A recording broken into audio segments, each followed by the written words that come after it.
Can you debunk the guy on Jordan Peterson's podcast demonizing insulin? It's not the same guy that we watched talk to Good Mike before, was it? Was this like a recent episode that he did? Is it this guy? So let's... Hold on, let me see what links I have open. In just a few years.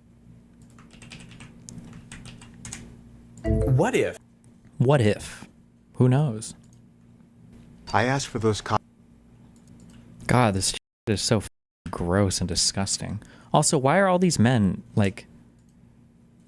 Where is your traditional wife and traditional marriage? Like, you're successful enough and, like, you're a decent enough... Like, you look fine, like, you're a normal human being. Like, why don't you have a wife and 5 kids if this is really what you think our primal calling is? Like, I don't understand these people.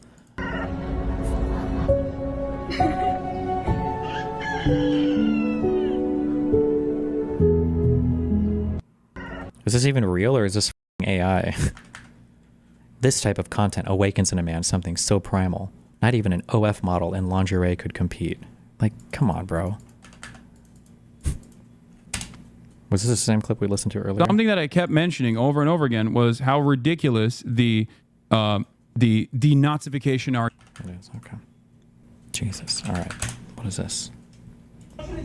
Absolutely shocking video. No one should be denied healthcare on account of their politics. Why aren't libs denouncing this? I feel like Richard posts the most confusing combination of wins and losses ever on a Twitter account. Maybe more than any other individual Twitter account. Hell alcohol. No. Right now. You can't do this. I don't care about you filming. Like I told you, I'm not seeing you. I am not. Take that ridiculous head off if you want to be seen by you. Keep recording, baby. Keep recording. I don't care about her recording. Listen to me. What's insane is you come in my office. I have the right not to see you. The right. Yes. This is a skit, by the way. Take Okay. the ridiculous head off if you want me to see you. No. Okay, well, he can be sick. He can stay sick. He can remain sick. You in that recording can get the hell out too. You did not talk to my wife like that. Sit down. Who you think you is? Because you think that you got that head on? You somebody? I'm somebody. You need me. I don't need you. I don't need you. You just put your hands on me. That's a lawsuit. No, that's a lawsuit. You gonna see me when I come in here. I got insurance. I'll pay for my insurance, and you go see me, or you go and get someone else and tell them to come and see me. Let's get this clear. You want me to touch on you when you want me to touch on you. You want me to see you, don't you? Wow. This is a rage bait skit originally posted on a TikTok account that contains other skits with the same actors.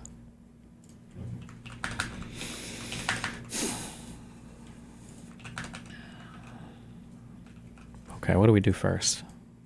The Vaush video.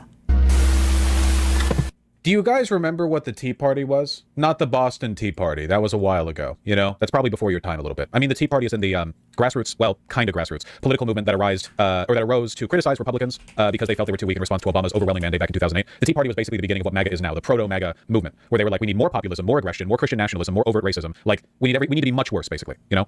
You guys remember that? It started with Rush Limbaugh, as so many bad things did. I think we might be getting near that point with the Democrats now. I talked about this a lot yesterday because, like, the Democrats have failed us immensely. The Democrats gave Republicans. So the Democrats, over Biden's term, did not go after Trump. They allowed Trump to continue to walk free, even though they absolutely could have buried him in legal pressure. They just chose not to over January 6th. I guess they just thought like the public should decide. I mean, you could argue the cases maybe moved a little bit slower than they should have, but I mean, like they did what they did. They did the impeachment. Republicans didn't convict in the Senate for bullshit reasons. They had their federal investigations, but I mean, or whatever. You know, they gave the Supreme Court to Trump by way of losing to him prior by fronting Hillary Clinton. They gave both houses of Congress. They've given him the presidency, and now they backed off completely. When was the last time you heard something from Biden? Nope, he's gone. When was the last time you heard something from Kamala Harris? Nope, she's gone. Good night, y'all. Literally, you lose. Goodbye. We're just like empty, vacuous politicians. Remember how active Donald Trump was even after January 6th failed? You'd think like Donald Trump would have run to the edges of the earth after that. Like literally, like failed insurrection, turned on by his own party for a time. The Democrats didn't capitalize on it, and then Biden gets inaugurated. But nope, Trump never stopped. And look what. This is actually a really good point, and there's an issue with I might be totally making this up, but I feel like I read somewhere, I've seen that like it's just typically considered a very big faux pas for prior presidents to ever comment politically about current things going on. You're just not supposed to do that. It's just supposed to be like a thing that I don't think, like even Jimmy Carter and stuff, people who are active and doing like volunteer work or whatever, like you just don't talk about current politics. I think that should change. Like these are like your hero units from the past. Like Obama and Biden and Hillary and everybody, like I think should be front and center and should be making more statements and everything. I think they should be more active. He did kind of hide away at Mar-a-Lago for a year. No, Trump was always tweeting and always like on some shit and like making statements and doing stuff. I feel like Trump was always front and center in terms of like the attention of the country. Wait, let me use their wrist. Hold on a sec. What it turned out to be, like, look how that happened. My argument from yesterday and now today, like, the only path forward is infinite hatred towards the Democrats, because they did this to us. They ruined it. They did it to us, and they did it deliberately. They did it through incompetence, through malfeasance. They did it through abstemiousness. They're horrible. I hate them. I hate Pelosi. I hate Schumer. I hate Jeffries. They're horrible, horrible, horrible politicians. And I mean that both in terms of their ethics and in terms of their ability to actually be politicians. You saw this clip, right? I hope you did, because it's pretty bad. Okay, Jesus. Where Hakeem Jeffries did a press conference, and he was basically like, well, what do you want us to do? We need audio for audio to happen. What leverage we actually have? What leverage do we have? They control the House, the Senate, and the presidency. It's their government. What leverage do we have? Just remarkable. Just absolutely remarkable. Incredible defeatism. They lost by 1.8%. Oh, sorry, there's nothing we can do. We have no power. Because Democrats... Well, I mean, like, to some extent, like, there's different ways that you can phrase this. Like, Democrats need to do what they can, but it's just crazy that Democrats get blamed no matter what. That has to change somehow.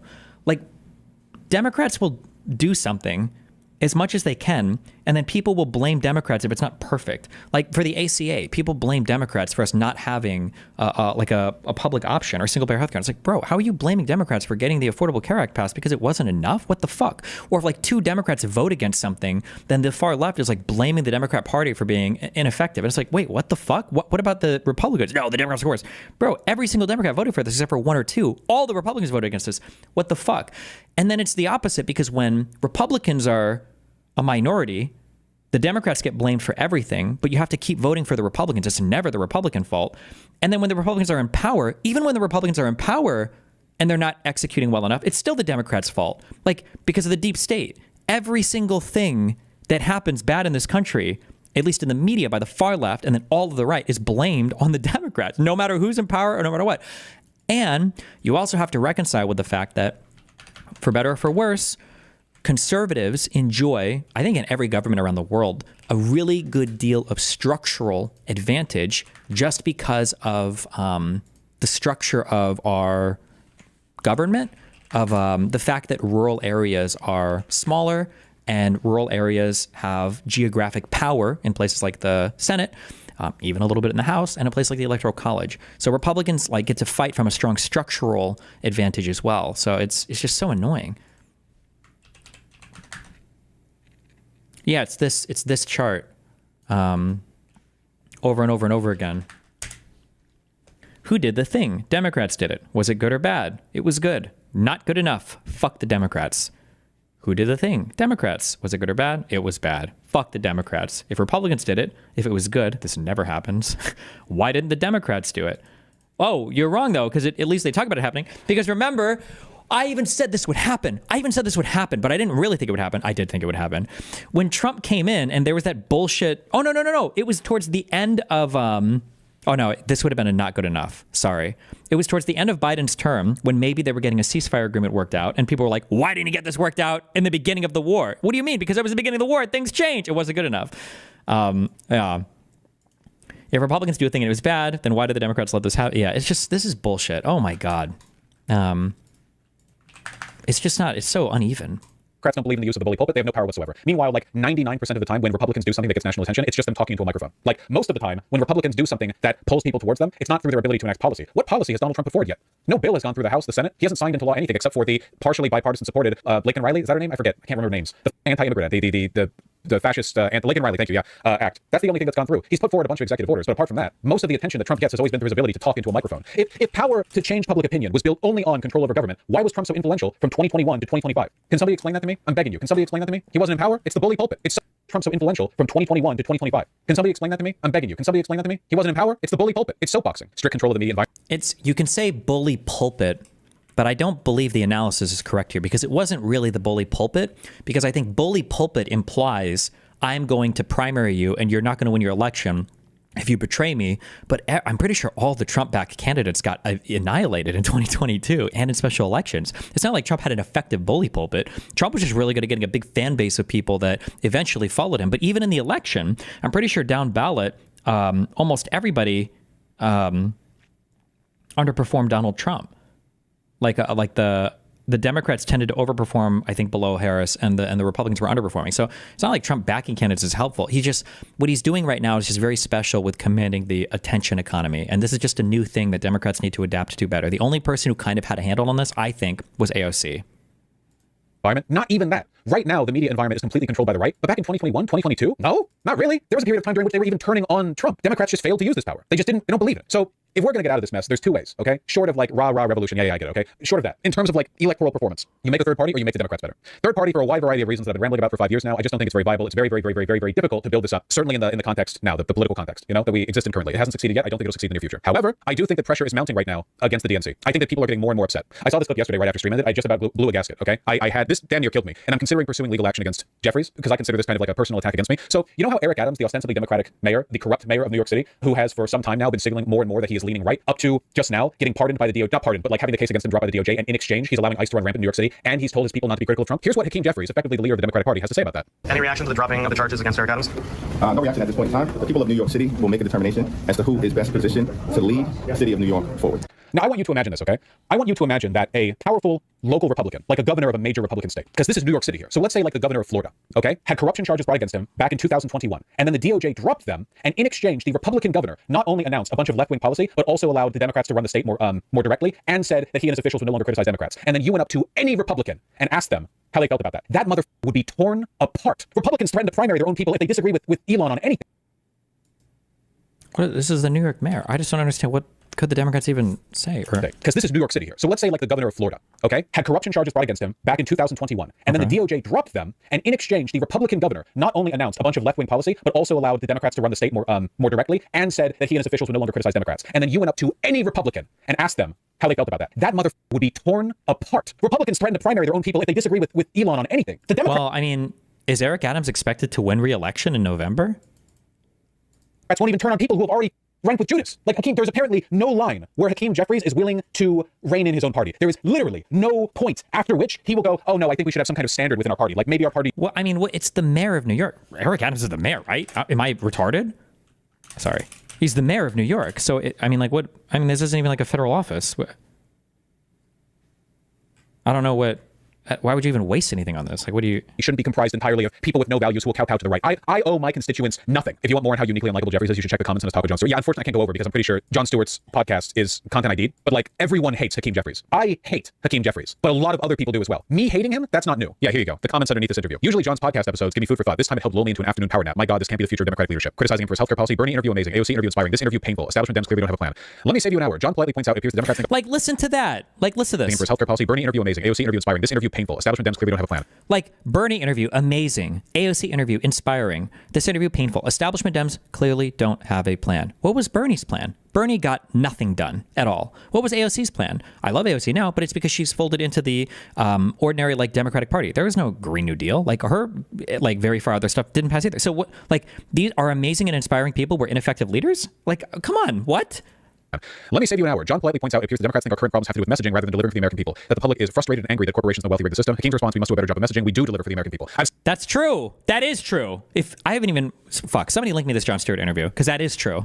Seen the interview. Pretty sure Hakeem Jeffries hates Hakeem Jeffries at this point. He should. Embodiment of everything wrong with the party. Everyone here hates him. Everyone hates Hakeem Jeffries. No one likes Hakeem Jeffries. Okay, and that's important because it didn't used to be this way. The average liberal voter has always been more or less okay with Democratic leadership, at least in recent years. But now, I hope we might be building to some kind of genuine reckoning. This is just from yesterday. Scoop.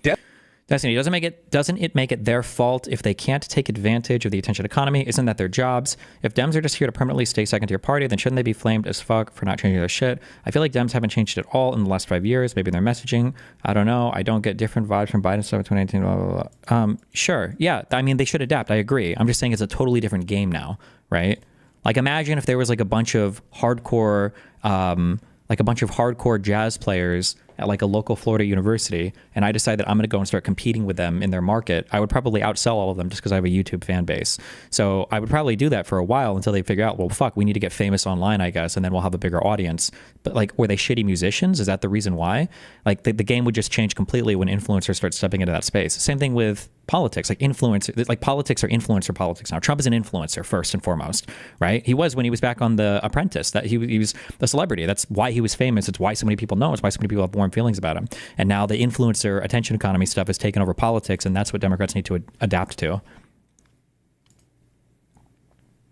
Dems pissed at liberal groups, Move On and Indivisible. A closed-door meeting for House Democrats this week included a gripe fest directed. But it's so difficult because you have to forge a path here, relying on a lot of not intuition, the opposite. You have to be very unintuitive, and you have to have like a really good, I feel like, or you have to have your own sense of intuition over like how to lead forward in this way, because every voter is going to be wrong. All the polling data is going to be wrong. People don't actually care about what they care about. People don't actually mean what they say. Even the politicians don't mean what they say. So you have to be like fighting on all these fronts, and it's really hard to even collect data for how to do it properly. You know, like every conservative and voter will tell you they vote for Trump for the economy and all the other things. That's not true. They don't know anything about what Trump does for the economy. I don't even know what Trump's impact on the economy.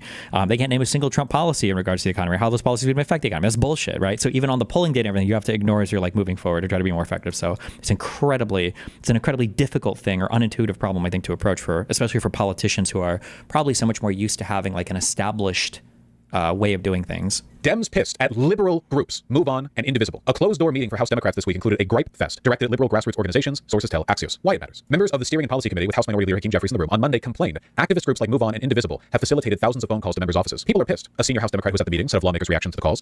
The Democrat said Jeffries himself is very frustrated at the groups who are trying to stir up a more confrontational opposition to Trump. A Jeffries spokesperson disputed that characterization and noted Axios that their office regularly engages with dozens of stakeholder groups, including Move On and Indivisible, including as recently as Monday. There were a lot of people who were like, we've got to stop the groups from doing this. People are concerned that they're saying we're not doing enough, but we're not in the majority, said one member. Some Democrats see the callers as barking up the wrong tree, given their limited power as the minority party in Congress. It's been a constant theme of us saying, please call the Republicans, said Representative Don Bayer. I reject and resent the implication that congressional Democrats are simply standing by passively, said Rep. Richie Torres. This is the guy who tried to get Hassan banned from Twitch for being anti-Semitic. He's extremely bought by AIPAC. On the other side, people are angry, scared, and they want to see more from their lawmakers right now, other than floor speeches about Elon Musk. Indivisible co-founder Leah Greenberg told Axios. So to be clear, okay, the incompetence and abstemiousness of the Democrats is now severe enough that they are bitching about liberal political organizing groups, complaining to them that they're not doing enough. This isn't just lefties. This isn't Bernie Bros. This isn't like radical Gaza protesters or whatever.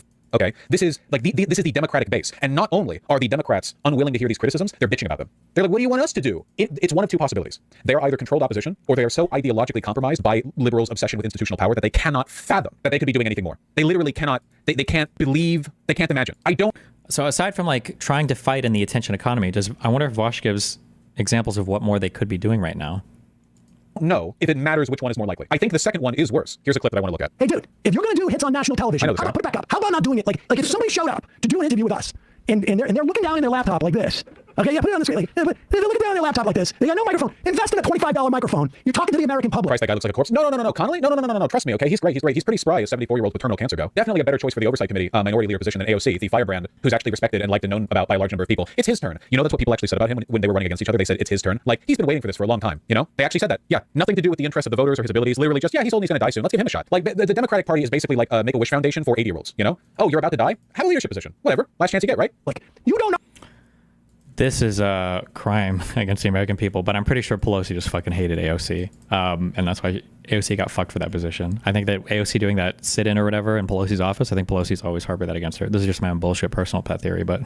As you get, right? Like, you don't know how to do this. You don't know how to play this game. You are not equipped for this. You may be a very great congressman. You may be very nice. You may have great voting record. You are not equipped to do this. Your staff is not equipped to do this. No one associated with you is equipped to do this. The people who elected you over AOC are not equipped to do this. Look in the mirror, understand the stakes that are going on, and say, I'm stepping aside. This is just... If you want, you can... I do agree with Sam Cedar here.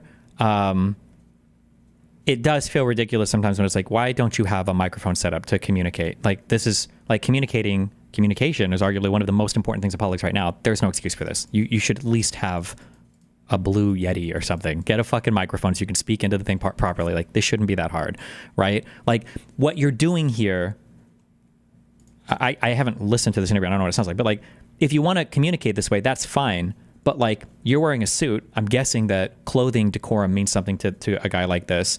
If John Fetterman or somebody like that steps into Congress wearing sweatpants, you would probably, go off on him and you talk about how important it is to show respect for being in Congress and to show respect for your fellow workers, that you would show up in the proper attire and blah, blah, blah, blah, blah. The exact same thing can be said about online presentation as well, right?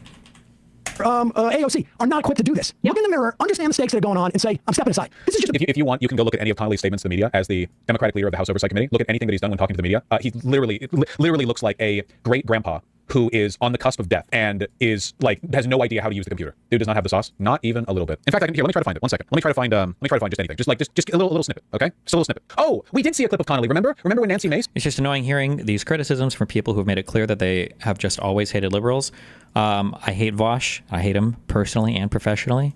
and morally because he lies about me and he makes shit up for his fucking audience. However, I think Vaush is one of the only, if not the only, like leftist online content creator that was unequivocal when it came to voting for or supporting Democrats. I don't think I ever heard Vaush waver on that ever. So regardless of if he's being super critical or too critical of them right now, there was no tepid support of Vaush for voting for the Democrats. I think that was always unquestioning with his audience. So.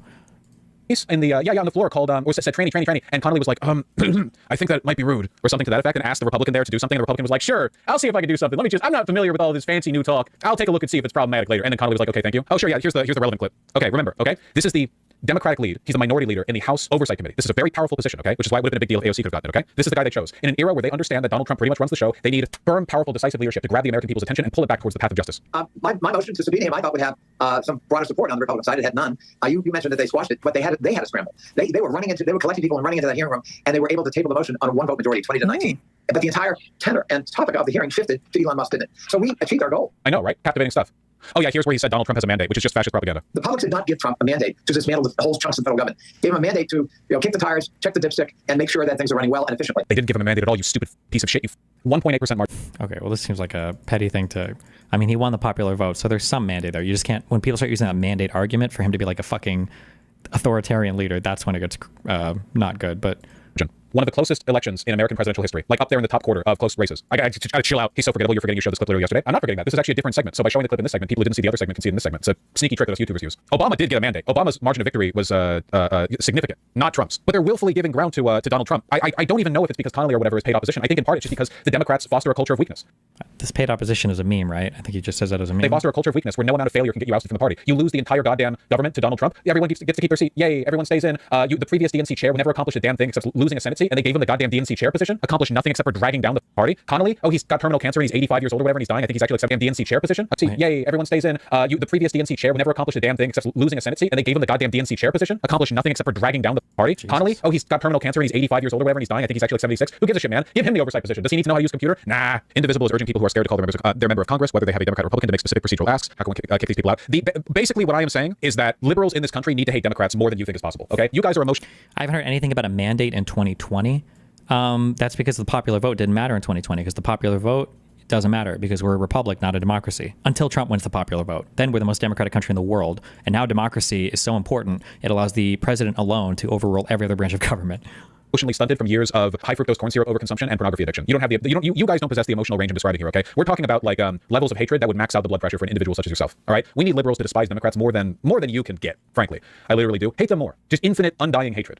Okay? It's so dumb. I recently learned the Dem rules literally say senior members get preference for leadership positions. Yes, no, the Make-A-Wish Foundation thing for old people was not a joke. I mean, it was partially a joke. But yeah, no, it's not even a matter of how effective you are as a politician. It's literally like, oh, you're old, you get it now. They don't believe in anything. Republicans don't have the same seniority system. Yeah, because Republicans like to win. We're getting close to a lib uprising. We do need a lib tea party. We need a lib tea party. We genuinely, we need liberals in this country to reject the Democrats now. And more energy needs to be directed towards this than the Republicans, by the way. Trust me, there's nothing you can say to Republican politicians that will change them on anything. The problem with saying we need a liberal tea party, I don't know why this is. I feel like I just need to think about this more, is like, Republicans had their Tea Party, but Republicans would never abstain from voting. I just don't think that's a thing I've ever heard Republicans talk about. Like, for liberals, or not liberals, but for the left, if they don't get their hyper leftist candidate, they're done. They give up. They're fucking out of here. They don't want to vote for shit. You didn't give them exactly what they wanted, they're gone. I can't think of any Tea Party people who are like, I'm going to vote for Obama because I'm so upset that McCain got the nomination, or I'm not even going to vote at all because I fucking hate Romney. Like, maybe they didn't vote because people were turned off from it, or because Obama was just so popular. But look at Donald Trump. Donald Trump was a insanely divisive people forget this, and MAGA will lie to you because they want to rewrite history, but Donald Trump was an insanely divisive candidate all up until he literally won the election. Like, there were multiple people. We can look at, I even had articles of Ben Shapiro and Matt Walsh talking about they would never vote for Donald Trump, these like big pundits, because they hated it. But when it comes time to vote, Republicans show the fuck up. They're like, fuck it, bro. I'm not going to miss this election. Republicans vote so much that they're talking about how millions of illegal immigrants are being bused. I remember walking through my mom with an argument one time where she's like, Stevie, I think they brought in 5 million illegals on buses to vote. And I'm like, Mom, 5 million? Let's walk through the math, Mom. How many buses of illegal immigrants would this be? If there's 100 people per bus, this is like 50,000 buses. There's no pictures. There's no fucking videos. Wouldn't there be photographic and video evidence all over the United States if millions of illegal immigrants were being bussed in to vote, Mom? Stevie, they did it at night. It would always be the most ridiculous excuses. Even when Republicans think that illegals are voting, think that Democrats are rigging the ballot box, think that Democrats are doing all sorts of Republican, they still go to vote. They still show up to vote. Meanwhile, leftists are like, you didn't nominate Fidel, Che Guevara, Stalin, Lenin, Castro, Sanders? Pfft, fuck you then. You don't deserve my fucking vote. Gaz is speaking now, bitch. Get me out of here. Like, the fuck? It's not the same. It's not the same. It's not the same. Republicans hated Trump in 2016, and they still showed up in droves to vote for him. Thing. They hate you and they want you dead and they don't care, okay? The Democrats you actually have some marginal control over. The Republicans are the ones that are destroying the country. The Democrats are the obstacle we need to get through to do something about it, okay? Like, we're dealing with a war machine that is left not only ineffective, but it's like the rust and rot of the previous machinery is occupying space that we need to build the effective machinery. It's the only chance. It's the only chance, man. It's the only chance, okay? It's important. I saw this on Twitter. I don't know if it's real, but because I really, really, really hate Democrats, I will... What purpose does rejecting Democrats right now serve as opposed to supporting them for reform of conservatives? What reform of conservatives? Every liberal who comes into chat to say that, you're living in a fantasy world. Like, what reform? Sure, then go support it. What are you talking about? It's like imaginary, like, if we never criticize the Democrats, maybe they'll suddenly start doing the things we want them to that they're currently refusing to do. No, don't be a bitch. I don't know whether or not this is true. I choose to believe it is because I hate Democrats. I'm manifesting reality, okay? I'm wishing this into existence. There was a meeting protest today where over 100 community leaders and advocates met with Schumer, among others, and it went horribly wrong because he basically admitted that even they never thought about how to fight back. Everyone was mad as hell and demanding Dems do more. At one point, he basically laughs at my mom and smugly tells her that if she wants the community to be helped, then she needs to run for a position and help her community. And then my mom had to sternly remind her that she did, and she ran for her position, and she won, which is why she's there with the rest of the advocates and leaders because they're doing their jobs and the top Democrats aren't doing theirs. Super awkward. Also, towards the end, they told the crowd that everything's off the records, they can't be held to the word of mouth. Is it true? I choose to believe that it is. Is it any different from what Weinstein said? Can somebody give me that clip with the Sunrise Movement? I believe it because it's what they've done before. You know? Can somebody find me that clip? Feinstein, not Weinstein. Sorry, that's a different person. Feinstein. Not that I give a shit. Spiritually true statement. You're speaking of ancient Democrats being allowed to run high-profile positions basically forever because, you know, leadership seniority and them hating their voters. We are trying to ask you to vote yes on the Green New Deal. Please. Okay, I'll tell you what. We have our own Green New Deal. Some scientists have said that we have 12 years to turn this around. Well, it's not going to get turned around in 10 years. What we can do Senator, is if it doesn't put get turned around in ourselves... 10 years, you're looking at the faces of the people who are going to be living with you. The government is supposed to be for the people, by the people, and all. You know what's interesting about this group is I've been doing this for 30 years. I know what I'm doing. You come in here and you say it has to be my way or the highway. I don't respond to that. You are talking to 10-year-olds. I've gotten elected. I just ran. I was elected by almost 1 million vote plurality. A mandate. And I know what I'm doing. She's crashing the f out. She's actually put this bitch on Xbox Live. It's over for her. Jesus. So, you know, maybe people should listen a little bit. I hear what you're saying. I guarantee you every one of these children right now is more Maoist than you could comprehend. Like the level of third worldism, infinite suffering and death upon America, like being projected by these individuals. All of these children are on watch lists now for stuff they've said after this happened. These children probably just aren't that politically involved, and their parents tell them what to say, and then they repeat it verbatim because they're like 10 years old. Like the people who voted you, you're supposed to listen to us. That's your job. I'm 16. I can't didn't vote for me. The people who voted for you, I'm 16. What? None of these people voted. They're children. I understand that. I have 7 grandchildren. I understand it very well. Senator, the cost of not taking this action is far higher than the cost. This is one of the reasons why I've said I don't think the Democrats are just bought, because I think that if she was merely bought, she would be aware enough of what this sounds like that she wouldn't be saying stuff like this, which was, by the way, met with widespread criticism. I genuinely think like it's an ideological thing. Like being bought is part of it, I guess, but I really think the main part of it is just like they really are just ancient, arrogant, out of touch coastal elites. Like the Democrats hate their constituency, Republicans fear them, you know, because like Republicans will do or say anything to try to stay in line with the wishes of their constituency, and Democrats just despise you for interrupting them. How is this any different from what happened yesterday with the Axios report, where Jeffries is like, why the f are all these guys calling us and telling us to do something? We can't do anything. We only run the largest political party on earth outside of China and control billions of dollars and have connections to the networks of every country. We're only incredibly powerful. Like, what was Donald Trump able to do during Biden's term? Like nothing, right? Nobody heard from him. No one heard anything from him. Of what the Green New Deal will be, and there is enormous popularity for this bill around the whole country. And we're asking There's not. That's a lie. The Green New Deal was DOA. Like this idealistic. Like you should be pushing for things to make the country better for sure. Green New Deal was never, ever, ever, ever, ever, ever, ever, ever going anywhere ever. How many signatures or supporters did that even get in the House? Like, be brave and do this for us and for your grandchildren. I'm trying to do the best I can, which was to write a responsible resolution. Any plan that doesn't take bold, transformative action is not going to be what we need. Well, you know better than I do. So. See, she's actually mad. She's an arrogant fucking croon. She's an aristocrat. The IRA was the biggest climate investment in U.S. history, but these progressives give no fuck. Didn't the infrastructure bill also make big investments in green energy? I'm pretty sure between those two, yeah, Biden's administration invested more in green energy than anything ever in the history of the entire United States. But nobody talks about that or cares about that, so... Who's angry at the audacity of these constituents, not voters, I guess, but constituents. How dare they question her? Like, she's angry at them. It's not just her being bought. It's not just her being like, well, they paid me to not support the Green New Deal. The oil companies pay me or whatever. Like, she just hates them. She despises them. I think one day you should run for the Senate. And then you do it your way. In the meantime, I just won a big election. Oh my God, what was that big poster that she... that you should run for the Senate. And then you do it your way. In the meantime... Oh God. I just won a big election. That's the Democrats. You don't like that I'm not fighting climate change? Maybe get 50 years older and then run for the Senate and then do something about it. I just won an election. How many elections have you won, you 10-year-old? Stupid bitch. I'm Feinstein. I've won my seat over and over again 5 million times. I have the mandate. A Tea Party type deal is our only hope here. I'm sorry, guys. Either you reject electoralism entirely, which I think is extremely misguided, because as it turns out, being in charge of the U.S. government is really like powerful. Like it's actually a really powerful position. You're kind of giving up the, you're kind of giving up a big seat with that one. Dude, I'm a crash. I know, unironically, like I've always gotten more angry watching Democrats than watching Republicans, because at least the Republicans are evil. Like they believe in evil. They're pro-evil. But like, real question, what does contacting your state rep do? It's surprisingly effective in a lot of cases, depending on the way in which you contact. Like, I'm trying to think back to my days of like Glenn Beck and everything. I feel like, is it fair to say, can you say that Glenn Beck was the leader of the Tea Party spiritually, or hijacked the Tea Party? Do you think that's fair to say? I feel like Glenn Beck was obsessed with the Tea Party, and like he was obsessed with libertarianism, and he had that like, what was it, like the March for Truth, or the return, or the Restoration of Honor March at the Lincoln. I don't know. I feel like Glenn Beck was huge on that Tea Party shit early on. Him or Rush. I feel like Rush Limbaugh was more of a establishment neocon than Glenn Beck. I feel like Glenn Beck leaned more into that Tea Party stuff than Rush Limbaugh did. I could be wrong on that. That was just my general vibe of the two of them. Like I feel like I didn't hear Rush Limbaugh talk or opine about libertarianism anywhere near as much as I heard Glenn Beck obsessed with libertarianism. But I feel like these guys spent the majority of the time talking positively about libertarianism or the Tea Party, and then shitting relentlessly on Democrats. And sometimes they would throw some schmuck at the establishment conservatives, but they were still attacking the Democrats as being evil, and they were still promoting their people as like being vote worthy. I feel like all leftists do. I don't know if leftists ever attack the right. I don't know if they ever do at all. Or if they do, it's just like to drop a little racist bomb and then come back and then shit on liberals more and more. And it's like, Jesus Christ.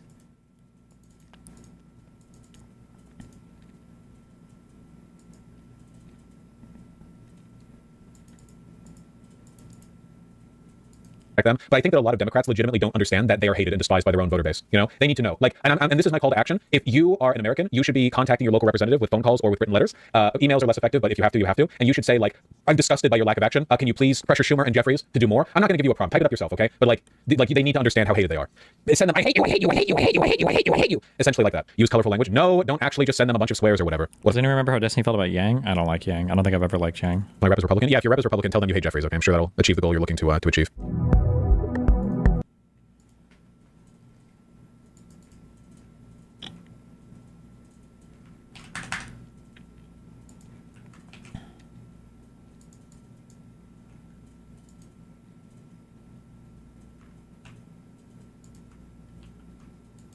Girlfriend thinks IP is a genocide. What is this?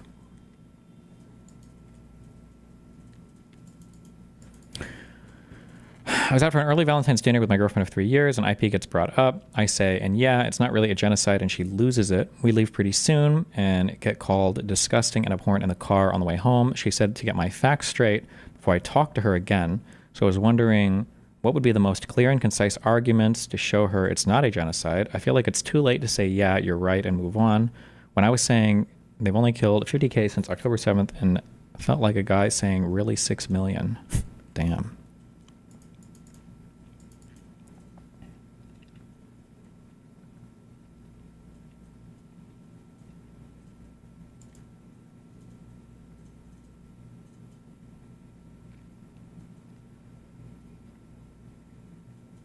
I can't tell if this top post is a meme or not.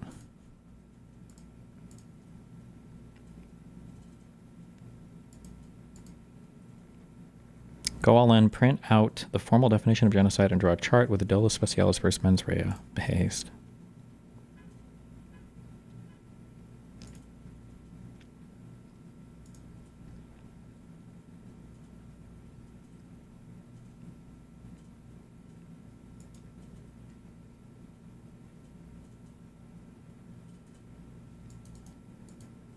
What would you do? I don't know. I'd probably argue about it because I feel passionately about it.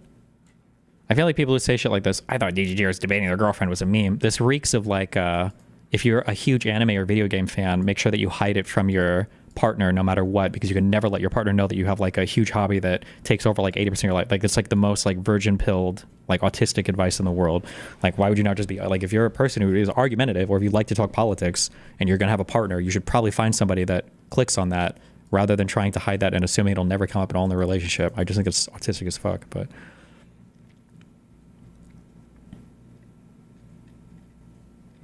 Okay, but debating your significant other is going to end poorly in like 80% of most relationships. I mean, it depends on what you're arguing about. No? What do you mean? And it depends on the temperament of the two people. You can have like a lot of spirited discussion or debates with a partner without them hating you afterwards. Now, if you're arguing with them about whether or not like their mom is evil, then yeah, then you're probably in bad, like that's probably a bad environment to be in, but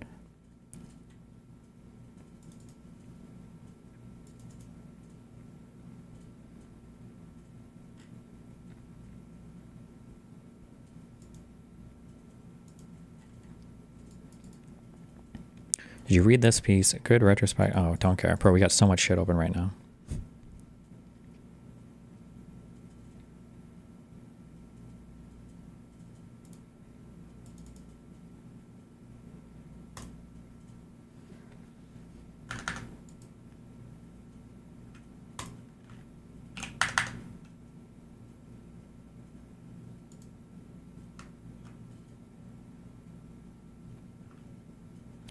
Someone with a non-political wife, you're right. It's hard to talk about that side of my interest with her, but I make it work. Well, I mean, like, if they're not into that stuff, then you just don't talk about it. That's fine. But the idea of, like, actively hiding it from somebody, especially who's opinionated, that's just, like, a really sad relationship to be in. I don't know.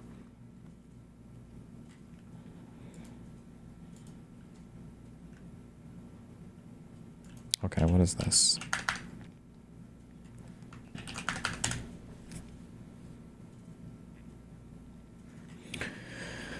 Hakeem Jeffries and congressional Dems are finally getting angry and fighting back against grassroots Democrats who are flooding their office with calls to stand up to Trump and Elon. These pathetic losers are irritated. The voters actually want to see them actually show some life as the richest man on the planet steals our government. What do you want them to do? Can somebody give me examples of what they're supposed to do?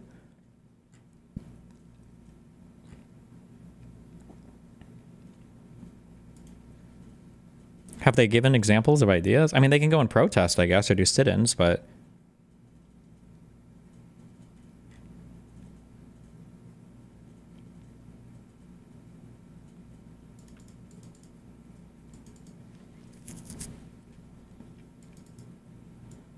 not publicly complain about their voters, maybe? What? Okay. Like I said, like it's not a fair, it's not the same. It's just not the same. I'll always bring up the Joe Rogan and the Kyle Kalinske examples. When these guys were like, I don't know if I would vote for Donald Trump. These guys got eviscerated. Loyalty to the party above all else, no matter what the fuck Trump did. If Trump changed his opinion on something, then you follow immediately. That's just the rule. But then for Democrats, it's like, no, you guys need to respect all the disagreeers in the party way more. Oh my God, bro. They can obstruct the cabinet pick votes and the upcoming budget stuff. Could they obstruct the cabinet pick votes? They don't have the people for it, no? The Republicans have a majority in the Senate. I don't think they can do anything, can they?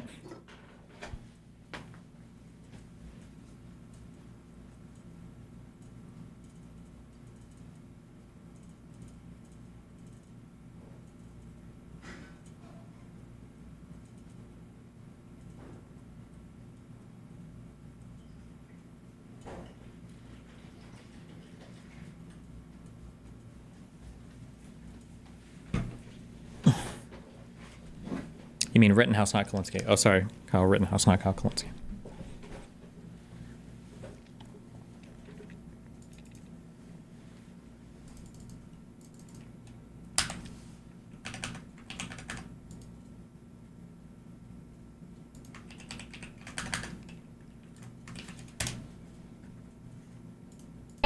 Do you expect Ukraine? Say it, what? Do you view Ukraine as an equal member of this peace process?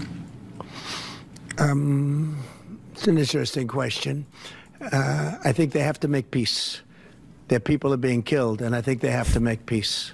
We will continue to be I said that was not a good war to go into, and I think they have to make peace. That's what I think. Why did you decide to provide support as an equal member? Do you expect Ukraine?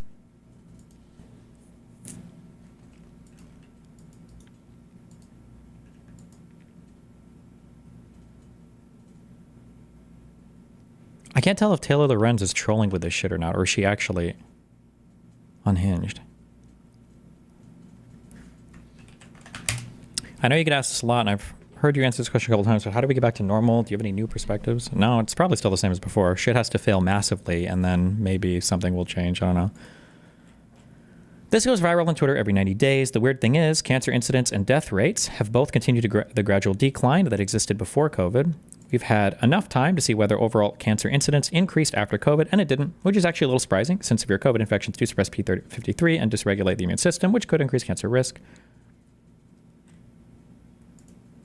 Garbage Human 24. My greatest tool against vaccine misinformation, so I've got cancer. Okay, Jesus.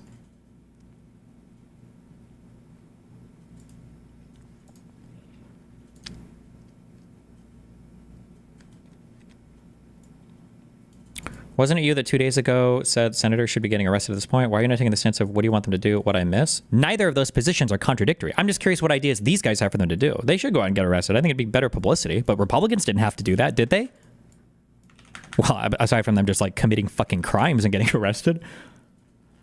Hank, the fact that you're saying after COVID here is exactly why you shouldn't be speaking on this issue with. There is no after COVID. It's still killing and disabling millions. Stop pushing denialist health misinfo. You are quite literally repeating anti-vax pandemic denialism. Jesus Christ.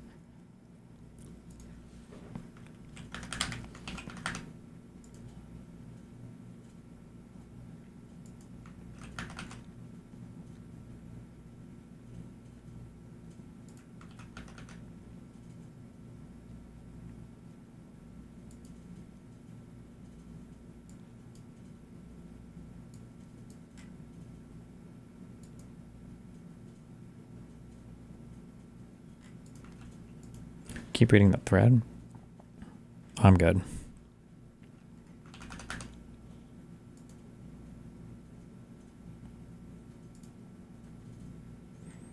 What is this?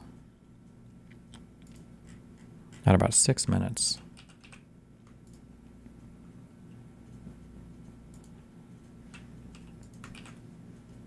Morning, everyone. This is now day 19 of the new administration.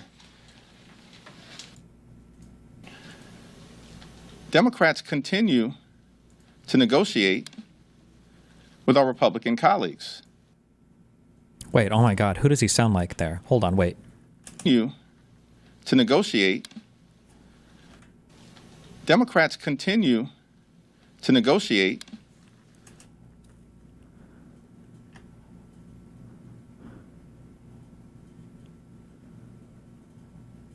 I don't know why people are saying Obama. Not at all. Fuck, who does he sound like here? Oh my God, he sounds so much like somebody. Fuck, who am I thinking of? Oh, you're right, Ben Carson, I think. Yes. Holy shit.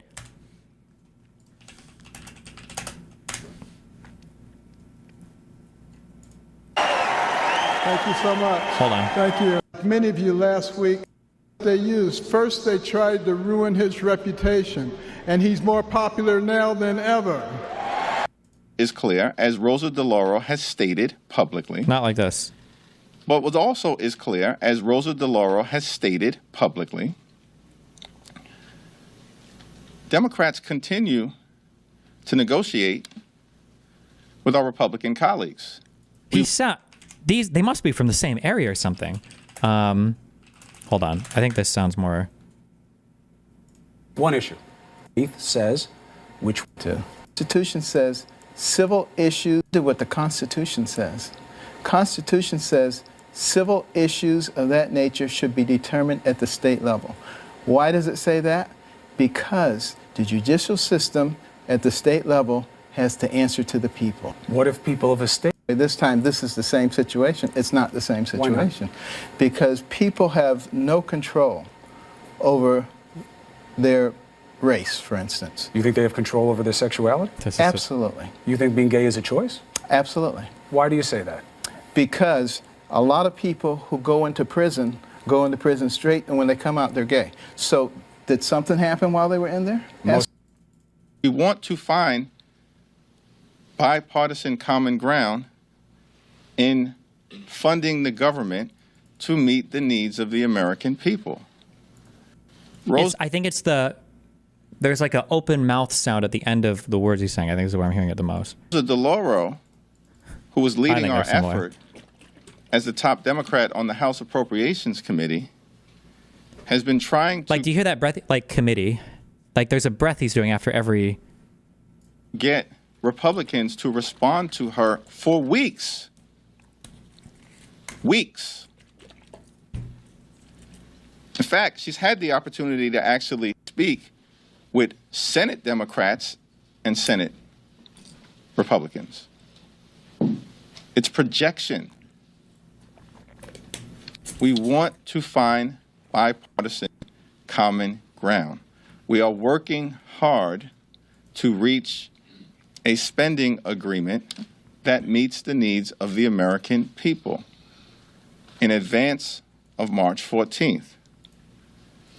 I'm hopeful that Republicans are actually willing now to sit down at the table and reach a spending agreement in the best interest of the American people, not in the best interest of their billionaire donors. When it comes to the next key leverage point you all have would be one of the things the government shut down. To what extent are Democrats willing to withhold votes? Your argument about the mandate withstanding, but withhold votes to avoid a government shutdown. What do you need in exchange? In particular, when it comes to, do you see it as an opportunity to try to stop Musk or I appreciate the question, Kevin, but I'm trying to figure out what leverage we actually have. What leverage do we have? Republicans have repeatedly lectured America. They control the House, the Senate, and the presidency. It's their government. What leverage do we have?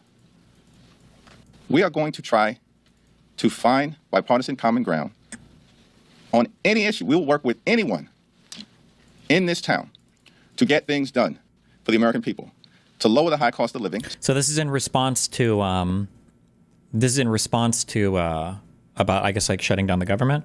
But I mean, he's right? Because Republicans, like every Democrat can abstain and vote no, but I mean, Republicans can still pass it, right? So does it, like they can always do like a continuing resolution or anything. So it's not like the Democrats literally have no leverage, right? Secure the border and keep our communities safe while defending dreamers, farm workers, and families at the same time. We have repeatedly made that clear. But Republicans have decided to go it alone. That's what the budget reconciliation process is all about. And so we're ready, willing, and able to work with our Republican colleagues and the current administration, as I have repeatedly stated, on any issue in order to make life better for the American people. That's why we're... He's also, the issue too is he's focused on governance right now when you guys are focused on stopping the current administration. Not to say that there's a right or wrong thing. In fact, I'd say stopping the current administration is probably more important than governance. But the Democrats do need to adapt more to what the conversations are about right now, because he's still talking about governance and like making things better for the American people. The American people don't give a fuck. Things are fine for the American people. They lied when they said they were bad, okay? Just accept that they lied and move the fuck on.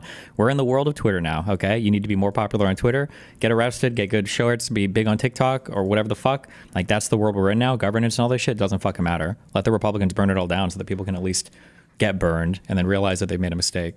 Here, we've made clear from the beginning. There's a season to govern and a season to campaign. We are in the governing season. Oh yeah, he's saying it directly, yeah. And so we're ready to work together on any issue.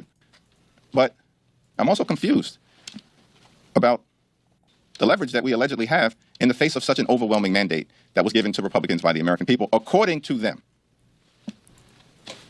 A sticking point for your party after last December was Elon Musk announcing his opposition. Jesus, somebody linking this with this an hour and a half. What's happening and how you can take action. And second of all, know that that is exactly what this administration is trying to get you to feel.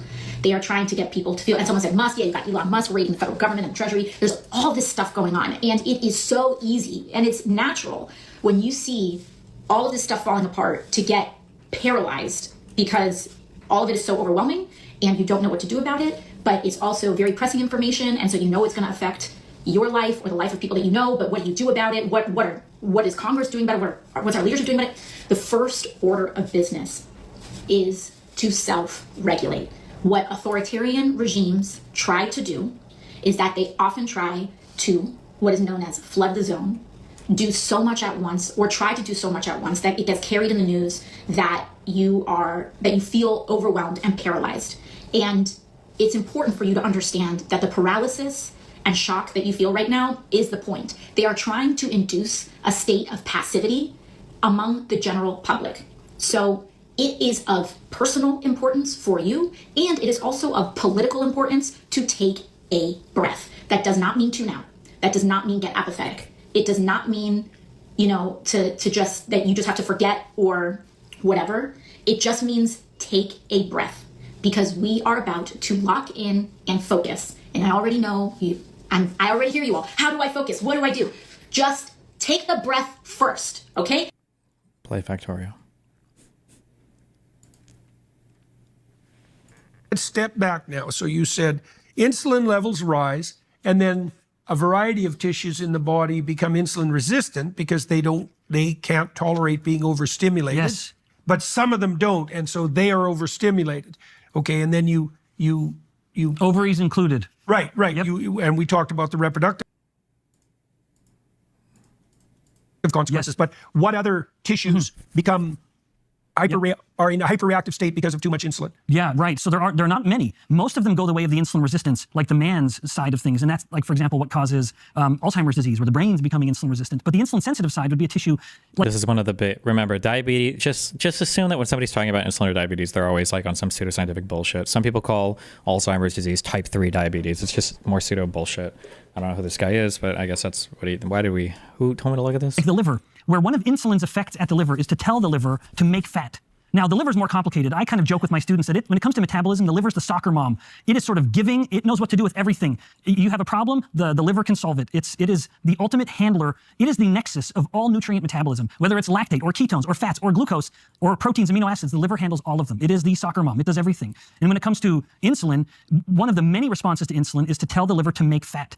That effect is as insulin sensitive as ever. And so now in the high insulin resistant body, the liver is seeing all of that insulin, and one of its effects is to tell the liver to make more fat. Thus, is that when you get fatty liver? Then you have fatty, now, the most common liver problem. We also now are seeing I don't know about this. I would just assume it's probably bullshit, but okay. signs of fatty liver in children. Oh, yeah. Which is historically unprecedented. Not only alcohol does that. Alcohol does. Right. But too much fructose, another pointing the finger like in high fructose corn syrup, and that kind of even fructose, fruit, which is subsidized to a degree that's absolutely stunning, and which is in virtually every processed food. Yes. So so much of what I rage against when it comes to the government. Why is there this trend on hating insulin with the conservatives? It plays into a really nice like cognitive fallacy that people that take insulin tend to have worse health outcomes because they're diabetic, and insulin is easier to demonize than I guess chemotherapy or radiation.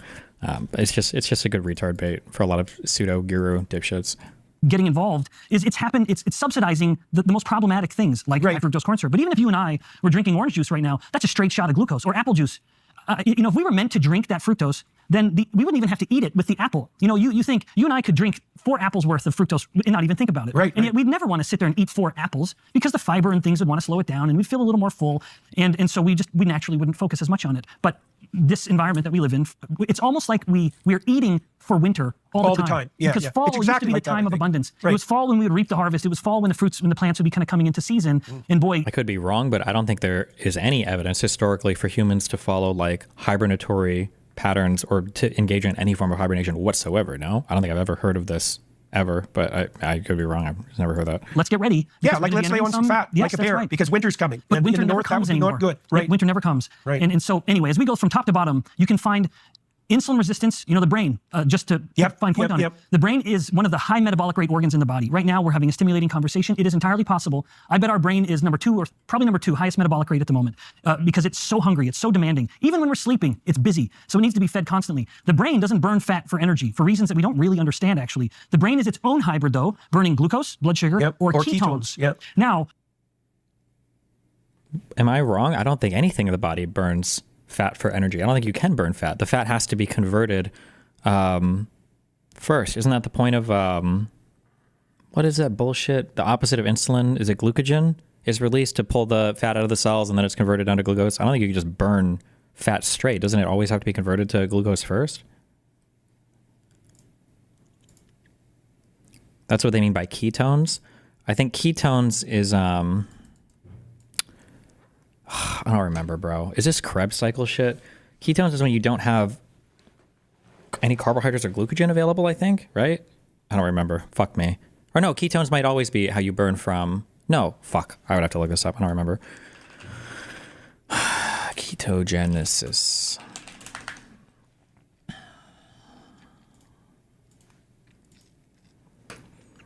It's a biochemical process through which organisms produce ketone bodies by breaking down fatty acids and ketogenic amino acids. The process supplies energy to certain organs, particularly brain, heart, and skeletal muscle, under specific scenarios, including fasting, caloric restriction, sleep, or others. I think ketogenesis is what your body engages in when you run out of glycogen, right? I think glycogen is your short-term energy supply, and then when you burn through that, then you go into ketosis when you start to burn fat. I think it's how it works, right?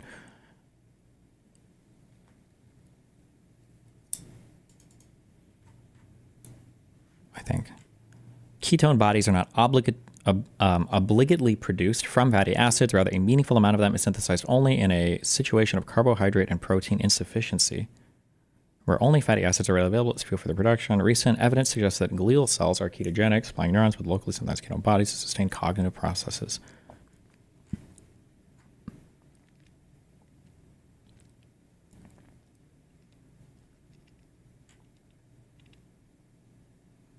Okay. And actually, the brain is its own hybrid, though, burning glucose, blood sugar, or ketones. Yep. Now, there is, in fact, a man whom I love and admire, is a scientist in Northern Ontario, and it's Stephen Cunnane. He presented this idea of a shore-based evolution, suggesting that the reasons humans departed, in part, we are the only land-based mammal born obese. Fuller pushed that theory too, by the way. Really? Yeah. Well, it counts for lots of things, like... We are the only land-based mammal born obese. Fuller pushed that theory too, by the way. Really? Yeah. Well, it counts for lots of things, like female fat distribution, kind of webbed hands and feet, our ability to swim, hairlessness. Omega-3, the value of omega-3 fats, eating these kind of... Well, where else would you live if you could? Not in the prairies of Alberta, on a warm beach where there were lots of shellfish. Absolutely. Obviously, that's pretty straightforward. It would be a good way to do it. So the brain has these two fuels, glucose and ketones. Ketones are utterly unregulated. If they're going up, in fact, one of the things I love disabusing my students of is the false idea that glucose is the preferred fuel for the brain. Yeah, right. Every sort of knuckle-dragging, mouth-breathing professor will just spout that off without actually knowing a thing about brain metabolism. Yeah. The reality is, if someone has glucose levels at 5 to 6 millimolar in a normal range, and they're fasted or on a ketogenic diet, even when their ketones get to 1 or 2 millimolar, so over here, the brain has already shifted so that up to 60+% of its energy is coming from the ketone. So don't when it tell has a me, choice, it'll pick ketones. Indeed, and when the moment ketones come online, I don't know enough about this. No, it's true or not, but brain switches. Even if there's still way more glucose than ketones, don't tell me this is the preferred fuel when this one, even at a fraction of the level, is already the dominant source. Right. So the brain. That's so cool. We've been talking to this, my daughter in particular, this guy here in Arizona who runs an old folks home, and he's been, so it's like a palliative care old folks home, and he's been putting his charges on a ketogenic diet, and people are leaving his home. Yeah, it is one of the great sort of swept under the rug. Right. So do you know, like, if you have someone who's suffering, especially from early stage Alzheimer's, which we've discussed as type 3 diabetes already, if you switch them to a ketone diet, have there been studies done already showing what the consequences of that, the short-term consequences for cognitive function? Because that'd be the fastest way to test whether that was helpful. Are you tired of being held back by one-size-fits-all healthcare? Of having your concerns or Yeah, so as a clinician, you'll appreciate today with Merrick Health, because your best life starts with your best health. Yeah, so as a clinician, you'll appreciate this. But as a biomedical scientist, I sort of am frustrated by the lack of other studies, but the number of case reports that are being published just keeps climbing, that the brain, as it becomes... the case studies, okay. Insulin resistant and it can't get as much glucose. It's like the rhyme of the ancient mariner. It's this sort of metabolic, this version of it where even if the body's hyperglycemic, if the brain is insulin resistant, it's basically, crying out glucose everywhere, nor not a drop to drink. Right. It can't use that glucose because it's insulin resistant and it needs insulin to help open the doors to get the glucose in. But the ketones are unregulated. So to the case reports, yes, there are documented peer-reviewed instances where you can take a patient whose cognition is so compromised, they can't tie their shoelaces or they can't draw out the face of an analog clock. You'll give them a piece of paper and a pen, draw out the clock, 1, 2, 3, and so on. Put them into ketosis, have them do those tests again. They can tie their shoes. They can draw the face. Quickly. It's still within hours. Jesus. Within hours. I wonder if anybody's tried... I've never heard this before in my entire life, but okay. ...that with 45-year-olds for fluid IQ tests, because that'd be a quick test, right? You take the same people. I should talk to Michaela about that because we could do that study really quick. Take 50-year-old people. Take obese 50-year-old people. Now you're talking. Do a fluid IQ test. Put them in ketosis, which would take like 48 hours. Yeah, about that. Or nowadays you can drink ketones, for goodness sakes. They've become so obviously beneficial. My university just won the cross-country national championship. So how fast could you put someone into ketosis? Within an hour. I don't know if that's true. Can you drink ketones? I don't know if your body would break it down into something and then digest it and it would just be converted to glucose anyway. I'm not sure. I don't know the answer. Can you eat ketones? Someone in chat said yes.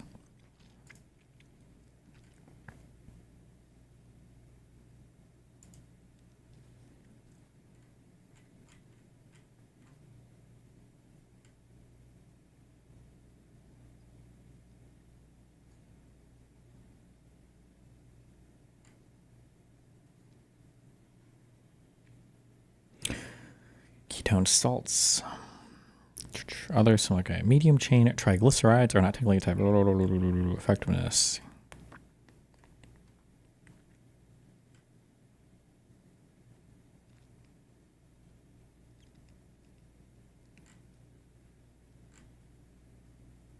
Fuck, I don't know. This doesn't really say. I think esters are the preferred method, but they are expensive as hell. What this? Are the most potent type of EK. As a result, they may cause longer ketosis periods than other EK supplements. However, ketone esters can be very expensive to buy. I guess, does this mean that, so if you eat them, they just go into the, I guess, the bloodstream as ketones and they're not broken down into anything first?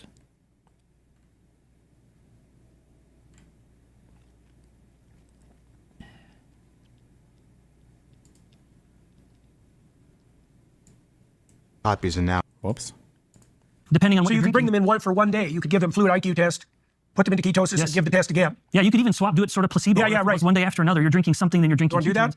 Let's do it. That's the beauty of basic science. We could fund that. Well, the brain thrives on ketones. My own lab, we've published reports documenting how when a person's in ketosis, we actually had people, we were pulling fat biopsies from their belly, little pieces of fat, taking it to my lab and testing the metabolic rate. The metabolic rate went up 3 times. As soon as they're in ketosis. As soon as they're in ketosis, the fat tissue just starts, it basically signals when ketones are up, insulin's down, it's sort of party time with metabolism. It's let's just get moving stuff. Metabolic rate goes up, autophagy turns on, insulin's down. As soon as they're in ketosis. As soon as they're in ketosis, the fat tissue just starts, it basically signals when ketones are up, insulin's down, it's sort of party time with metabolism. It's let's just get moving stuff. Metabolic rate goes up, autophagy turns on, things. That quickly? Oh yeah. Okay, so how would you put someone in a state of ketosis with a drink? Okay.